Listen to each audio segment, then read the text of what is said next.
Bonjour à tous, bienvenue sur Crypto Signal. Aujourd'hui, on va faire un petit peu d'Elliott, un petit peu d'action de prix, essayer de réfléchir. Est-ce que éventuellement on pourrait avoir un support aux 19 000 $ qui pourrait tenir sur cette grande baisse. Donc ça va être assez intéressant en termes de chartisme et d'Elliotisme, tout ça. Donc voilà, restez bien jusqu'à la fin de la vidéo. On va faire sinon on va faire vraiment l'habituel.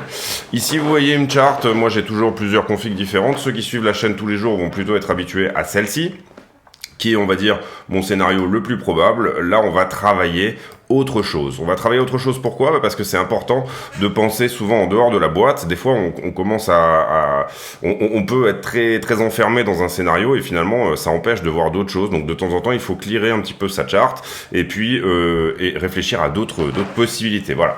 J'en profite pour dire à ceux qui souhaitent s'abonner de surtout pas hésiter à le faire, activer la cloche de notification, nous rejoindre éventuellement sur le Discord, dont le lien est également en description de la vidéo.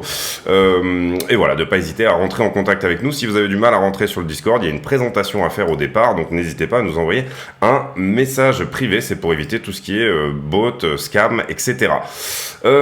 Ici, on est sur une charte différente de celle que vous avez l'habitude de voir, tout simplement parce que il faut parfois, comme je le dis, changer un petit peu son fusil d'épaule, essayer d'avoir différentes possibilités. On est toujours en logarithmique et on est toujours dans ce scénario d'une flat étendue. Qu'est-ce que c'est qu'une flat étendue ? C'est tout simplement, généralement, on commence sur une structure qui ressemble à une flat régulière. Une flat régulière étant tout simplement, là, si on avait joué ça, par exemple, ça nous aurait donné quelque chose comme ça, où on aurait rebondi. C'est d'ailleurs un des scénarios que nous, on avait suivi à un moment donné. Vous voyez que là, les droites sont bien parallèles. Globalement, une flat régulière, ça nous aurait donné quelque chose comme ça, tout simplement, c'est-à-dire une A, ici, une B, et une C qui rebondit au 100%, d'accord ? Ça aurait été une régulière. C'est un scénario qu'on a joué sur la chaîne. Ça nous a donné quand même ce joli rebond, mais qui finalement a été perdu au moment où on a perdu cette droite. Hein. Vous le comprendrez là, ici, sur cette chute-là, ce scénario-là a été perdu. Donc, si on n'est pas dans une flat régulière, on est a priori dans une flat étendue. Pourquoi insister sur une flat et ne pas penser que tout simplement, là on a fait effectivement une vague qui était tronquée, c'est-à-dire que ça c'était une vague de hausse mais on n'était pas dans une correction, parce que moi quand je regarde tout simplement toutes les données on-chain, etc., on comprend bien ici, même si vous regardez les volumes, ce genre de choses, etc., qu'on était en bear market à partir du premier ATH ici. Donc voilà, on a joué ce scénario-là, il n'a pas tenu, la flat régulière n'a pas tenu, donc on est obligé de voir une flat étendue. Qu'est-ce que c'est qu'une flat étendue ? C'est tout simplement... Dans l'idée, vous faites un nouveau plus bas ici. Globalement, en théorie, vous devez dépasser les 100% ici de retracement. Donc vous comprenez que là, on mesure ce mouvement-là par rapport à celui-là. Vous dépassez les 100% et là, on se trouve entre 100 et 1.272, pardon. Donc du coup, c'est tout à fait cohérent au niveau de la possibilité d'une flat ici.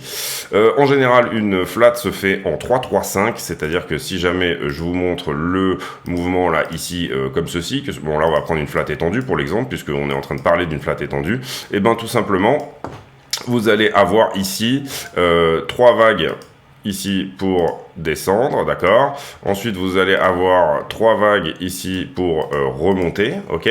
Et ensuite, vous allez avoir 5 vagues pour remarquer à nouveau une descente, ok. Comme ceci. Là, je vais vous remettre la vague pour que vous puissiez un peu mieux comprendre.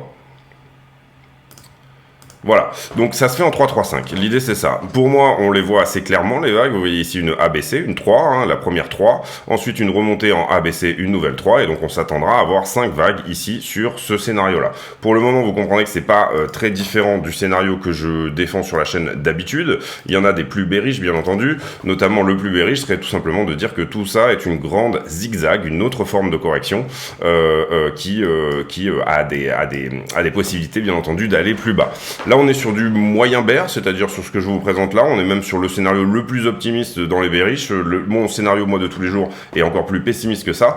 Mais ici, ce que je trouve intéressant, c'est de retracer un peu les biseaux, revoir un petit peu quelles sont les figures chartistes différentes et essayer de comprendre pourquoi on pourrait trouver support ici aux 19 000 $ dorénavant et ne pas forcément aller aux 14 comme c'était le cas dans la vidéo que je vous ai montré. Donc de temps en temps, voilà, on sort de son scénario initial, on sort de sa zone de confort, on va dire, et puis on essaye de voir éventuellement d'autres figures et d'autres possibilités. Ici, en l'occurrence, on va chercher donc 5 vagues, vous l'avez compris, hein, sur la descente. En gros, ici, par exemple, on va prendre ça comme pour une 1-2. Ici, on aurait eu une 3. Là, on est en train de faire une 4 et on va aller pour une 5 pour le mouvement final. Voilà.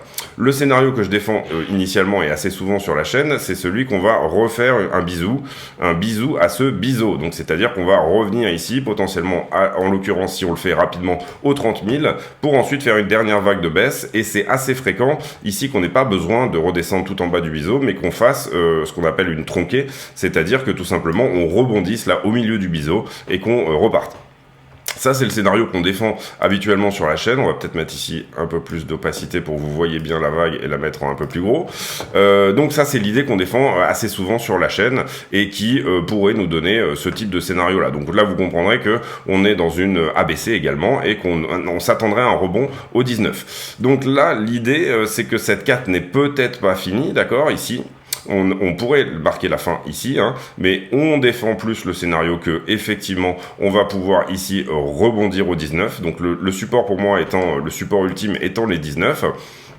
Et vous le voyez, donc du coup, potentiellement, voilà, étant donné qu'on ne connaît pas l'ampleur de la 5 ici, elle peut faire son retournement un peu partout dans le biseau, et ben on pourrait ici défendre l'idée qu'on ne reviendra plus jamais aux 20 200 $, en tout cas après qu'on ait potentiellement touché les 19. Donc pourquoi, qu'est-ce qui peut défendre ce scénario des 19, et qu'est-ce que, ensuite je vais enchaîner sur qu'est-ce qui peut défendre le scénario des 14-15.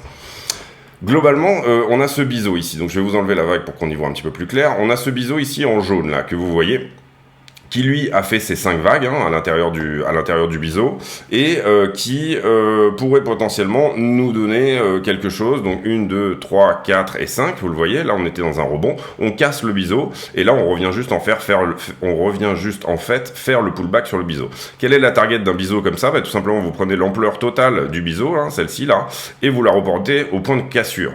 Donc vous comprendrez que là on a deux scénarios chartistes différents, un qui nous emmènerait a posteriori aux 63 000 $, et qui nous dirait que tout simplement on a enfin cassé ce biseau jaune et que du coup la target prochaine ça va être les 47 000 $. Donc ce qu'on défend sur la chaîne assez souvent, en tout cas entre guillemets d'une manière assez récurrente, c'est deux figures chartistes en cours. Et d'ailleurs si vous faites du chartisme, je vais vous mettre celui-ci plutôt dans une autre couleur, on va le mettre en rouge. Hop, voilà. Donc ce qu'on défend assez souvent sur la chaîne, c'est que on a deux figures chartistes en ce moment qui jouent, une grosse épaule tête-épaule ici, là, d'accord, qui a cassé ici, hein, tout simplement. Là il y a eu rebond et puis ensuite on l'a pété à ce niveau-là. Donc du coup potentiellement on va reporter ici la distance de la tête à l'épaule droite comme ceci, d'accord, et venir chercher au point de cassure, la fameuse balançoire, ici, les 14 000 $. Qu'est-ce qui est contre l'idée qu'on est potentiellement dans cette épaule tête-épaule? Déjà, l'épaule droite ici est très longue, elle est très pentue cette épaule tête-épaule, contrairement à celle-ci qu'on avait identifiée et qui a vraiment parfaitement joué, c'est-à-dire qu'on avait cette épaule tête-épaule là, d'accord, celle-ci a très bien joué, elle est vraiment allée chercher ses objectifs devaient être par ici, donc on les a touchés parfaitement. Globalement elle est quand même un petit peu penchée et l'épaule droite est quand même un petit peu discontinue, vous voyez qu'on a une épaule droite, oui, qui est quand même un petit peu discontinue, donc ça c'est pas plutôt en faveur de dire oui, on pourrait ne pas en tenir compte. Quand est-ce qu'on pourra dire qu'on n'en tient pas compte? Tout simplement, si on n'avait pas fait par exemple ce rejet-là, par la ligne de coup, vous voyez que ça c'est la ligne de coup, hein, d'une aisselle à une autre, et si on n'avait pas eu ce rejet-là, on aurait pu dire oui, en fait voilà, c'était une déviation, tout ça était une grosse déviation, et on n'était pas forcément sur quelque chose de crédible en tant qu'épaule tête-épaule. La deuxième chose aussi, c'est que vous le savez, nous sur la chaîne, on a défendu le scénario du bear flag ici, scénario du bear flag qui en fait est tout à fait viable, hein. Le seul truc c'est que quand vous faites du chartisme vous devez poncer ce genre de bouquin là qui vous donne les guidelines, c'est-à-dire qui vous donne un guide pour identifier les figures, et en l'occurrence chez Bulkowski, donc qui a écrit ce bouquin. Alors vous pouvez poncer celui-là, venez voir sur le Discord si tous ces bouquins sont bien entendu mis en avant sur le Discord dans la section ressources. Si jamais vous voulez plutôt quelque chose en français, vous pourrez aller voir ce type de bouquin là par exemple, qui sont des retranscriptions vraiment littérales de ce que dit Bulkowski. Et si vous commencez à faire du Elliott Wave, vous allez devoir forcément lire ce bouquin-là. Je crois pas qu'il y ait de traduction en français, mais voilà, c'est des choses, si vous n'utilisez pas bien les outils, du coup vous allez complètement vous planter. Donc voilà. Et ce que nous dit Bulkowski sur les bear flags, c'est tout simplement qu'un bear flag, en général, dans ses identifications, doit faire moins de 3 semaines. Et là, on est à 2 mois de bear flag. Ce bear flag, il a cassé, mais on est à 2 mois. Donc 2 fois plus. Alors après, vous allez me dire, mais pourtant, ce bear flag là, celui qu'on avait identifié ici, il a duré 114 jours, donc il a duré 3 mois, en gros, grosso modo. Donc du coup, et pourtant, lui, il a joué, oui, tout à fait, bien entendu, mais sachant qu'on avait aussi, bien entendu, l'épaule tête-épaule, là, qui, en termes chartistes, pouvait nous dire, et je parle donc, bien entendu, de celle-ci. On va la tracer aussi, histoire de la voir dans les mirettes. Je parle ici là plutôt de celle-là, donc 1, 2, 3, vous le voyez, épaule gauche, épaule droite. Ici, refus de réintégrer la ligne de coup, vous le voyez, on se fait rejeter par la ligne de coup plusieurs fois, malgré cette petite déviation-là, mais en gros, on marque ici beaucoup de tentatives de repasser au-dessus de la ligne de coup qui échouent, et donc du coup, on va chercher la target qui est là. Toujours en Elliott et toujours, on va d'abord défendre donc ce scénario du coup que on a cassé ce fameux biseau et que potentiellement ici on est en train simplement de faire un retest. Qu'est-ce qui pourrait nous donner du ressort ici ? Déjà moi là je vois 2 choses. Je vois une résistance à peu près par ici. On pourrait peut-être la mettre un petit peu plus bas. Voilà, quelque part par là, autour des 18 900. Résistance assez importante qui, vous le voyez, a touché ici une fois, enfin, on a fait une clôture dessus ici. Ici, on revient la tester. Ici, on revient la tester à nouveau. Donc, est-ce qu'elle va agir comme support ? C'est plus que probable, bien entendu, que ici. Et pourquoi ? Quelle est la psychologie de rebondir au 19 ? C'est tout simplement en dessous des 20 000, le sentiment s'inverse. Et c'est ce qu'on a vu plusieurs fois quand on était là sur ces moments-là. Et donc, du coup, on a beaucoup de shorters en levier qui vont rentrer si on passe sous les 20 000, et donc du coup ça risque ici de tout simplement nous faire un petit spring au 19 et de repartir. Donc ça c'est un risque. Si vous êtes en short de couverture, probablement que les 19 seront un point où il faudra prendre un petit peu de profit, même si vous laissez courir votre short ici. Vous savez que nous, en gros, on a identifié le fait d'ouvrir un short de couverture quelque part par ici, en gros, quand on était en train de perdre ce flag. Donc du coup on est rentré très early, mais c'est bien pour l'instant, ce short de couverture on va dire se passe bien. La deuxième chose qu'il faut comprendre ici, et donc du coup je remets la structure en biseau, vous comprenez que là on imagine que tout simplement on est juste sur une correction là, et que ce mouvement là de hausse n'est pas fini, qu'on ira potentiellement aux 29 ou 30 000, donc on essaye de penser en dehors du scénario des 14, on essaye de voir qu'est-ce qui pourrait de manière chartiste nous emmener sur ces zones là, et c'est tout simplement ici de lire, au lieu de lire un bear flag, de lire un biseau ascendant. Vous le voyez là, un rising wedge, qui serait plutôt propre aussi, et qui du coup, pour le coup, peut très bien dépasser les 3 semaines. Et comment on mesure ici la target d'un rising wedge ? Tout simplement, on prend l'amplitude totale de la figure au début, là où il commence tout simplement à se mettre en place, et on fait une balançoire de cette amplitude-là jusqu'au point de cassure. Le point de cassure, il était là, et ça nous donne, vous le voyez, un rebond sur les 19 également. Donc, où est-ce qu'on pourrait rebondir éventuellement ? Vous voyez qu'ici, on a 3 résistances qui se croisent, cette résistance tout simplement des 19 qui est naturelle puisqu'on passe sous les 20 000 et donc le sentiment change, cette résistance dorénavant qui va être tout simplement la ligne du biseau descendant que je vous ai montré, et en troisième lieu une très vieille droite de tendance, et là je vais dézoomer énormément pour vous montrer l'histoire. Un très vieux support qui lui tout simplement joue depuis 2013. 2013, on retape ici en 2015, on le retape ici pendant le crash Covid, et désormais là vous voyez qu'on est en train de jouer avec, en tout cas il croise au 19. Donc voilà, ça c'était important de le montrer, de dire que en chartisme, il faut toujours avoir plusieurs plans, avoir plusieurs manières de voir les choses, et tout simplement ici de se dire que peut-être dans le scénario qu'on appellera semi-bear, voilà, admettons, on est tout simplement ici sur une ABC qui effectivement va nous renvoyer ici aux 29 000. Donc ça, gardez-le en tête, c'est important de le comprendre.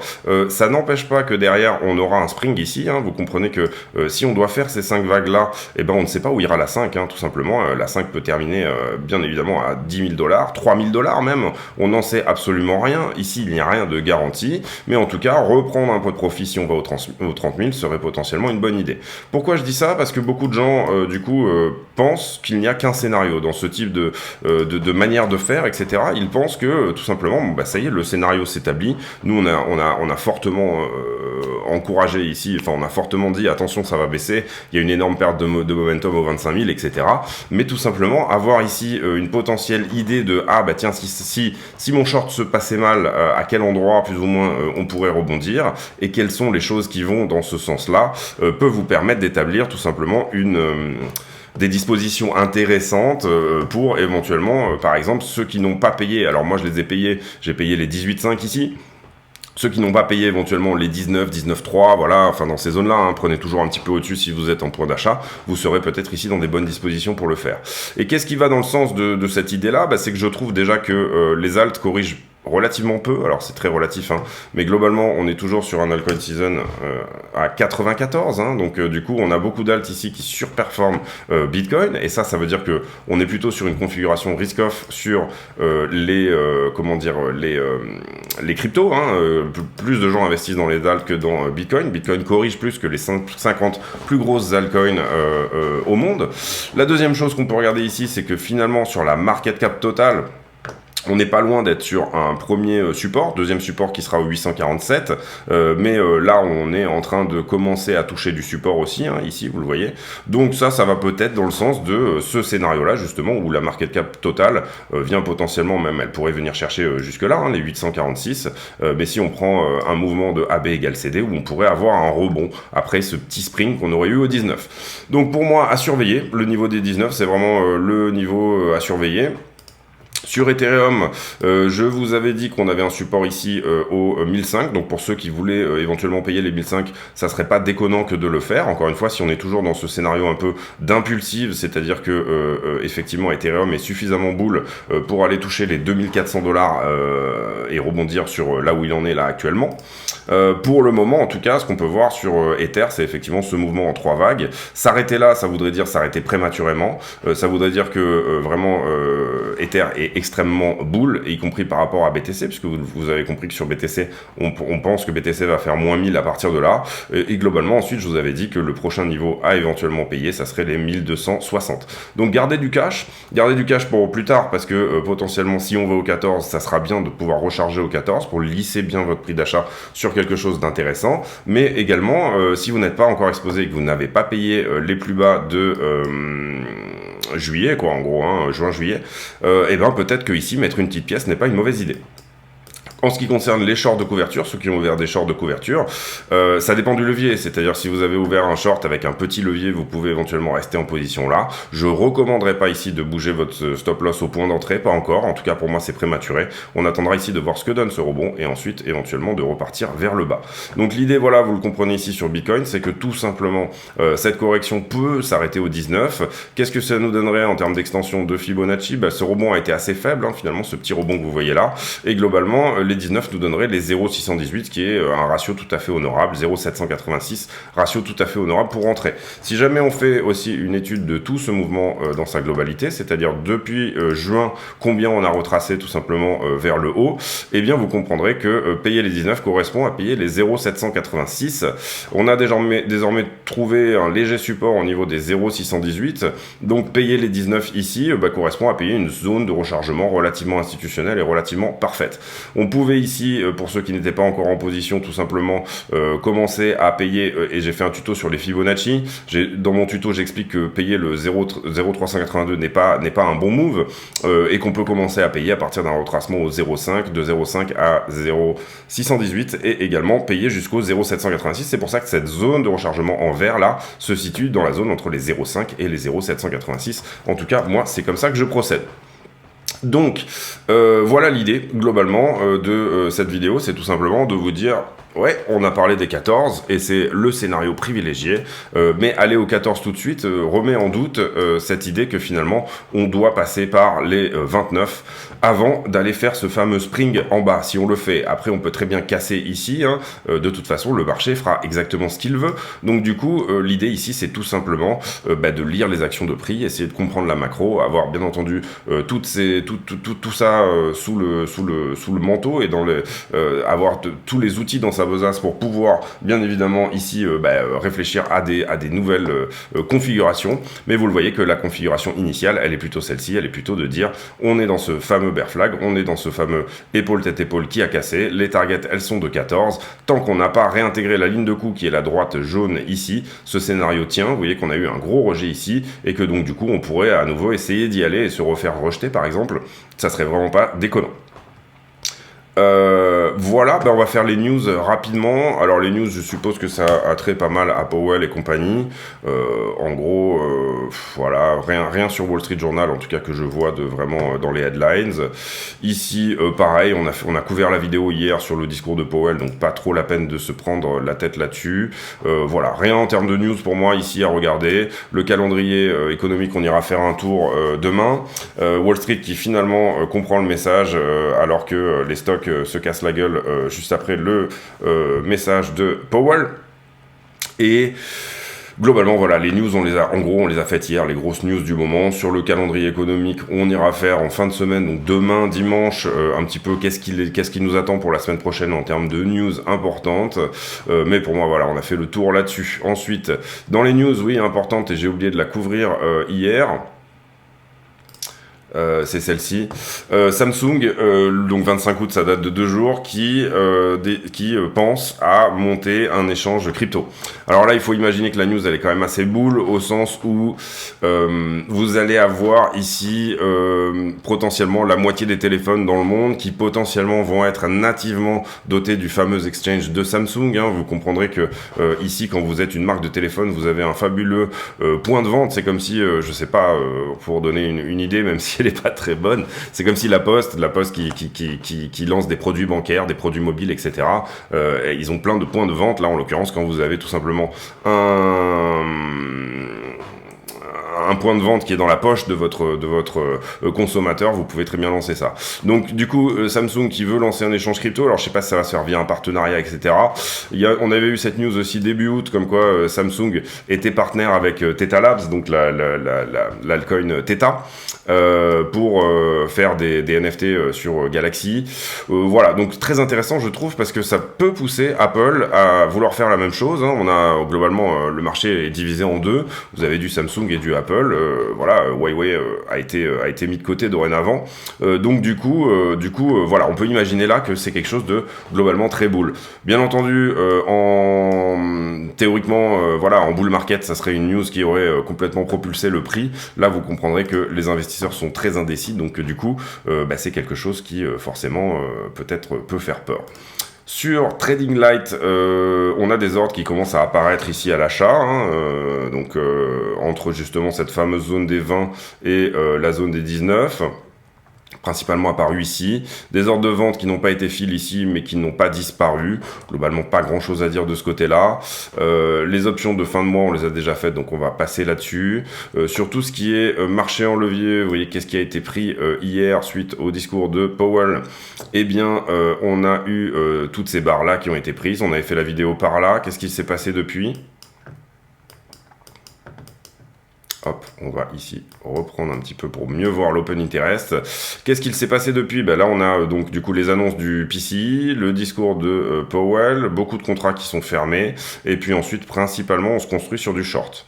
Donc ça, c'est plutôt une bonne chose. Ça veut dire qu'on aura un point de short à venir prendre, et que globalement, on a commencé à shorter pile poil ici, en gros. Hein. Donc voilà, ça c'est un niveau de short assez important qu'on viendra peut-être chercher, les 21 400. Et ensuite, on se construit sur du short. Ici, beaucoup de contrats, probablement des longues aussi qui se ferment. Ça fait augmenter le funding encore plus. Donc globalement, on va enlever tous ces niveaux-là qui ont désormais été pris. Globalement, sur du short, on peut estimer que là, on a été reshorté à nouveau assez fortement. Donc là, on a un niveau assez fort, vous le voyez ici, à prendre. Ce niveau-là est relativement conséquent, celui-ci aussi, donc on va les laisser comme ça. Et puis là, petit à petit, on a un petit peu de longues qui sont rentrées, mais bon, c'est vraiment sporadique. Est-ce qu'on a du long qui est rentré là ? Un petit peu quand même, puisque on a une latéralisation de l'open interest avec une augmentation du funding, un tout petit peu de long qui est rentré à ce niveau-là. Donc on va quand même marquer le niveau. Voilà, ça c'était pour Bitcoin. On va maintenant faire Ether. Ether, même chose. On va peut-être faire un refresh puisque...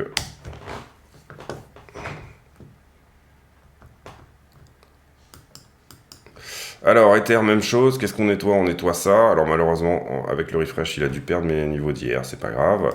Donc, on a nettoyé ça et ça. Dorénavant, là, j'ai peur qu'il soit en 12 heures. Voilà, en 15 minutes. Dorénavant, on a eu un petit peu de short qui s'est fait ici. On a globalement moitié short et moitié long sur tout ce mouvement. Vous comprenez que les longueurs ont été pris. Tous ceux qui sont rentrés à ce niveau-là, ils ont été pris. Donc, on va juste rajouter ce niveau de short en haut de la trend ici. Et ensuite, on déleverage ici, augmentation de l'open interest sur du funding négatif. On aura peut-être un niveau de short intermédiaire à venir prendre par là, mais vous voyez qu'il est en train d'être travaillé là, donc c'est pas la peine de le noter. Donc ça c'est bon. Ensuite la heatmap, tout simplement la carte un petit peu des liquidations à venir prendre sur Bitcoin. La heatmap ici qui nous dit que on a désormais un gros niveau quand même à venir prendre aux 25 000, hein, là donc beaucoup de gagnants là ici aux 25 000 depuis les 3 derniers mois, et que là on est rentré dans cette zone où on peut potentiellement faire ce fameux spring jusqu'au 18-19. Là on est à 18-800K, est-ce qu'on aura nettoyé suffisamment à 19 et est-ce qu'on va laisser gagner ceux qui s'étaient mis à l'abri tout simplement sous le dernier creux? C'est en fait la question à laquelle j'essaye de répondre en vous montrant des configurations chartistes un peu différentes. Ici on va faire le run sur les autres, Ether et... Ouais, voilà. Bon, globalement, sur les positions fraîches, on a beaucoup de shorts qui se sont ouverts, donc ça encouragerait plutôt à un rebond du prix, hein. Ça, c'est sur Bitcoin. Et sur Ether, même chose, un cumul sur les 5 derniers jours, cumul de positions fraîches qui a plutôt été ouverte en short. À quel niveau on pourrait aller sur Ether? On pourrait aller au 1007. À quel niveau on pourrait aller sur Bitcoin? On pourrait aller au 22, quelque chose comme ça, peut-être même plus haut, 22-23. Donc voilà, config de rebond peut-être. Personnellement, moi, j'attendrai qu'on touche les 19 et j'attendrai de voir. Mais vous voyez que cette idée que le sentiment se modifie dès qu'on passe sous les 20 000 $, ou en tout cas qu'on est au contact des 20 000 $, se représente à nouveau comme un petit peu comme les dernières fois. Donc ça, c'est important à comprendre. Je sais pas pourquoi j'ai mis ça là. J'ai peut-être trompé là sur le... Hop, on va faire ça. Hop. Voilà. Donc du coup voilà, donc sentiment qui s'inverse au contact des 20 000 $, à bien comprendre. On va pas faire de Glassnode aujourd'hui, on va je pense clôturer la vidéo ici, mais je voulais vous montrer ici voilà les diverses possibilités qui existent. Soit on liquide ce qu'il faut liquider, personnellement, et c'est ce que je dis depuis pas mal de jours, ce qu'il faut regarder c'est tout simplement le CVD spot. Là il est plutôt à la descente, donc du coup on irait plutôt vers une liquidation sur la heatmap de ces niveaux-là, tout simplement, hein, c'est autour des 19 et jusqu'à, on a des niveaux à prendre jusqu'à 16 000 $, hein, globalement.